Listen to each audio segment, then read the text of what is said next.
थोडंसं दुष्काळाचं दौरा मी आज सुरू करतो. माझी पहिली भेट आहे आणि मी शेवटी म्हणजे इथून जालना ते हिंगोली, हिंगोली ते लातूर, नांदेड ते लातूर असं सगळं केल्यानंतर मराठवाड्याच्या दौऱ्याचा निष्कर्ष मी सांगू शकेन.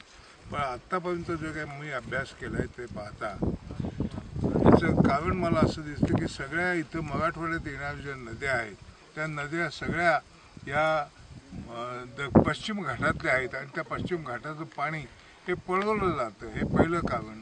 आणि दुसरं कारण असं की मराठवाड्यामध्ये ज्या तऱ्हेने ऊसाची शेती झाली, साखरेचे कारखाने झाले आणि त्यांना कुठं फार थोड्या ड्रीप लावलेलं आहे.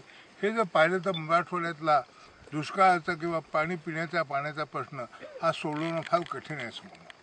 सर, सर्वप्रथम सरकारने जे काही पॅकेजेस जाहीर केले किंवा पॅकेजेस हे पैशाचे असतात, ते त्याचे विचारच करायचे. पैसे काय असतात ते अधिकारी खाऊ शकतात आणि शेतकरी खाऊ शकतात. ते मधल्यामध्ये खाल्ले म्हणजे त्याचा काही हिशोब लागत नाही.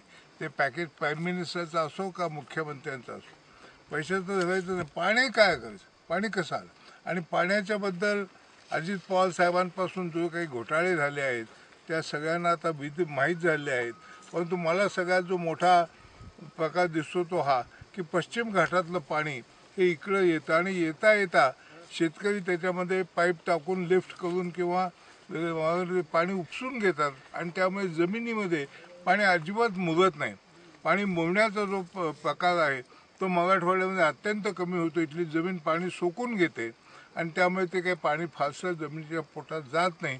त्यामुळे ज्या शेत्या किंवा ज्या बागा या जमिनीच्या पोटातल्या पाण्यावर अवलंबून होत्या त्यांच्यावरती प्रचंड संकट आलेलं आहे. काय उपाययोजना केल्या पाहिजे आता? शासनकर्ते त्या पुरेशा आहेत? तुम्ही शासनकर्त्याचं नावही काढू नका. हे शासनकर्ते कधीही शेतकऱ्याच्या मदतीला येणं शक्य नाही. हे मी कित्येक वर्ष तुम्हाला सांगतोय की जे शासन जेव्हा चांगलं पीक येतं, चांगला पाऊस येतो, त्या वर्षी शेतकऱ्याच्या मालाला चांगला भाव देत नाही. आणि जर चांगला भाव मिळाला असता तर शेतकरी अडचणीच्या किंवा दुष्काळाच्या काळात सुद्धा लगेच काही रोजगार हमीच्या कामावरती किंवा आपली जनावरं कॅटल कॅम्पमध्ये पाठवायला मजबूर झाला नसता. चांगले आहे, पैसे आहेत म्हटलं त्याच्यात जे पैसे वाचतात त्याच्यातनं त्यांनी ती वर्ष काढली असती. परंतु मूळ जो दोष आहे, मी नेहमी सांगतो की शेतीमालाला भाव नाही, हा सगळ्या रोगांचं मुख्य कारण ते आहे. मोसंबी बागांसाठी ही जी मदत जाहीर केली गेलेली आहे तर ही पुरेशी नाही असं शेतकऱ्यांचं म्हणणं आहे.